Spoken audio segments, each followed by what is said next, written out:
জামাত শিবির হারিয়ে যাওয়ার দল নয়, এটা বলেছিল অনেক আগে। আর সেটাই প্রমাণ হলো, জামাত শিবির হারিয়ে যাওয়ার দল নয়, বরঞ্চ 14 দল এবং আওয়ামী লীগ খুনি হাসিনা পালিয়ে গেল। একটা সময় বলছিল জামাত শিবির হারিয়ে যাবে। আরে জামাত শিবির তো হারিয়ে যায় নাই।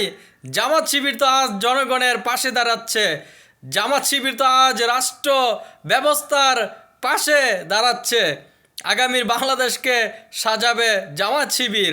আর খুনি হাসিনার চাটকাররা, দালালরা, তোমরা স্বাধীনতার নামে যে চেতনা বিক্রি কর্তা, তোমরা এখন কোথায়? তোমরা এখন কোথায়? জামাত শিবির তো এখন বাংলাদেশের প্রত্যেকটা মানুষের পাশে, এবং এই নতুন এক স্বাধীন দেশে জামাত শিবিরের অগ্রযাত্রা দিন দিন কত চমৎকার। জামাত শিবিরের যে উদারতা, বলেছে এই খুনি হাসিনার এসব দৃশ্য থেকে যেন বিএনপি এবং জামাত শিবির শিখতে পারে যে ফ্যাসিস্ট সরকার যদি এই বাংলার জমিনে প্রতিষ্ঠিত হয় কিভাবে সেটা মোকাবেলা করতে হবে, সেটা কিন্তু আঙ্গুল দিয়ে দেখিয়ে দিল জামাত শিবিরের আমির। আলহামদুলিল্লাহ, জামাত শিবিরকে ধন্যবাদ দিতে হয়।